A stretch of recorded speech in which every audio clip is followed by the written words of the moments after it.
હવે વૈરાગી નામના સંત થઈ ગયા. ત્યાં પદની અંદર શું કહે છે કે સામળિયો એટલે ભગવાન કહેવાય.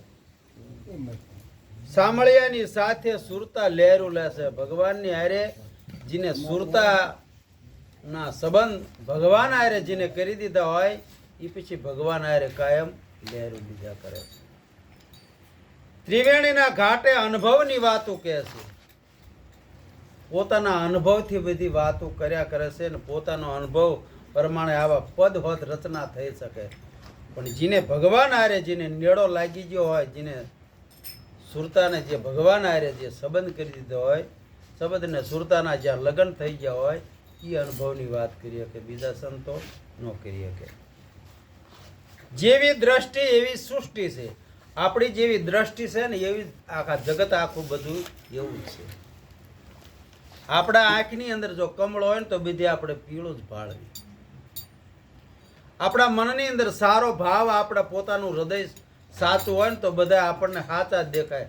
આપણે ખોટા હોય ને તો બધા ખોટા જ દેખાય. એટલે કે જેવી દ્રષ્ટિ છે ને એવી સૃષ્ટિ છે. આપણો જેવો ભાવ છે ને એવું જગત બધું છે. ત્રીજું લોચન ખોલે. ત્રીજું લોચન એટલે જે દિવ્ય ચક્ષુ કહેવાય, જ્ઞાન ચક્ષુ કહેવાય, અને ત્રીજું લોચન કહેવાય.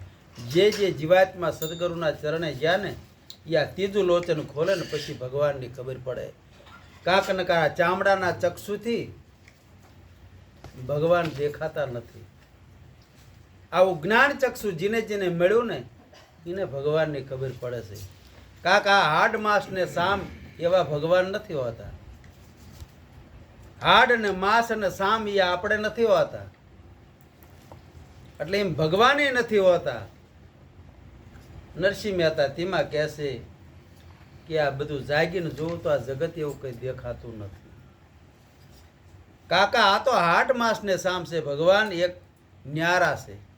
જ્યારે ભગવાન જોવે ત્યારે જેમ માળાની અંદર એક જ દોરો પોરવેલો હોય છે એ બધાની અંદર એક જ આત્મા પોરવેલો, એટલે એને જગત એવું કશું દેખાતું નથી. બધે આત્માના એને દર્શન થાય.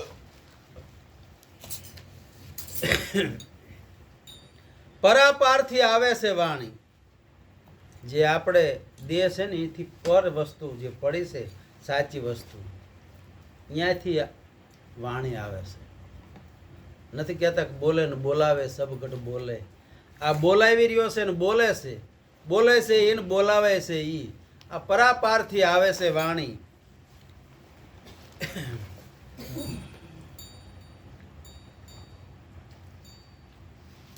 અને પોથા અને તોથા બધા કે પાણી ભરે.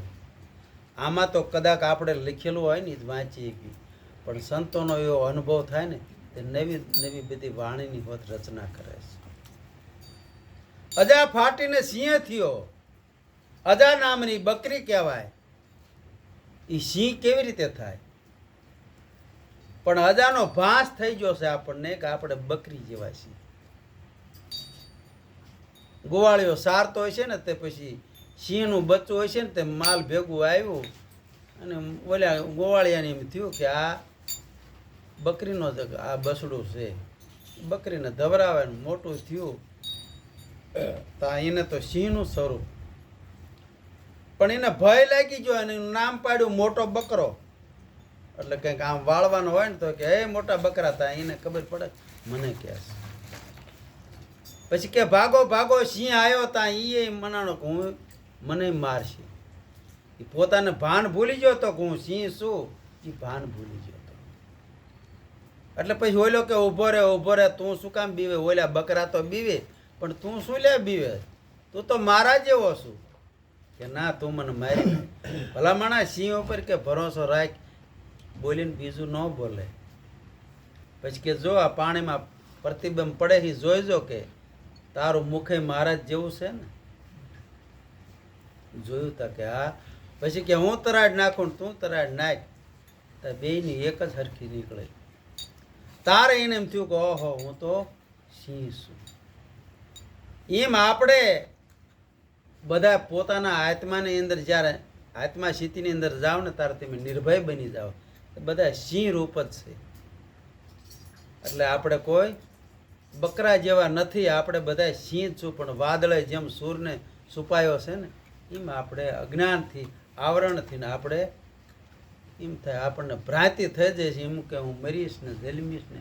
આવો બધો મનની અંદર ભય પડ્યો છે. ને કે મરવાનું ને જલમવાનું તો આ દેહના બધા ગુણ છે. આત્મા તત્વ તો અજર અમર ને અવિનાશી છે.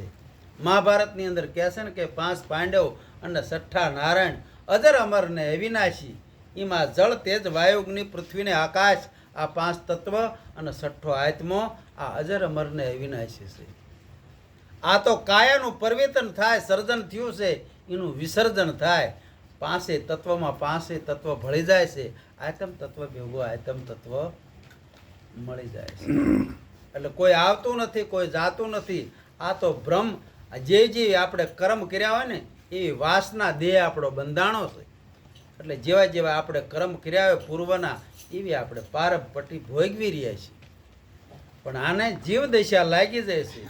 એટલે આને ભય છે, હું મરી જઈશ ને એ મને દુઃખ થાય છે, એ મને કંઈક આ વળગશે, મને આ બીક લાગે ને, આવું આ ભ્રાંતિ થઈ જશે.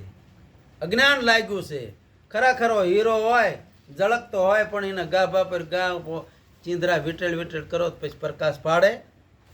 પાનસ બળતો હોય ને મહીશ જામી જાય તો કે પ્રકાશ પડતો નથી. એમ અજ્ઞાન આપણને લાગી ગયું છે. એટલે આપણને જીવ દશા આવી જાય છે. એટલે તેમાં આવડા કહે છે, અજા ફાટીને સિંહે થયો, પોતે પોતાની અંદર લીધો. પોતે પોતાને જ ઓળખવાનું છે કે હું કોણ છું. જ્યારે પોતે પોતાને ઓળખી લે ત્યારે ભગવાનની અને માતાજીની બધી ખબર તમને પડી જાય. પણ પોતે પહેલાં પોતાને જ ઓળખવાના છે. વાદળે જેમ સૂરને છુપાયો છે ને એમ છુપાઈ ગયો છે. પ્રકાશ જેમ છે એવો પડતો નથી. મધ દરિયા તો મોતી રહેશે. જે બોલો મધ દરિયો રહ્યો ને એમ આ સંસાર સાગર છે, આ મધ દરિયો છે. આની અંદર મોતી સાચું છે, પણ ખોળીને આપણે કોઈ દી જોયું નથી. હંસ હોય ને એ બધા ગોતી લેશે. મોતી કોણ ગોતે? હંસ. બગલા હોય ને કાદવ કચરા ને એવા માટલા ટીટકા એ ગોતે, પણ હંસ હોય ને એ મોતી ગોતે. પછી જ્યારે આ મોતી જ્યારે એને મળી જાય સાચી વસ્તુ, ભગવાનનું નામ નિજ એટલે પોતાનું સ્વરૂપ જ્યારે જાણી લે ને ત્યારે પછી એને ભૂખ અને દુઃખ બધું ભાંગી જાય છે. વૈરાગીને ગુરુ મળ્યા સાચા, સાચા હવે નો પડીએ કોઈ દી પછી એ પાછા પડતા નથી. જેને સાચા સદગુરુ મળ્યા ને એ કોઈથી પછી પાછા પડતા નથી. અને ન્યારા રહી અને બધે ખેલી રહ્યા છે. આ જગતની અંદર આનંદ માણી રહ્યા છે.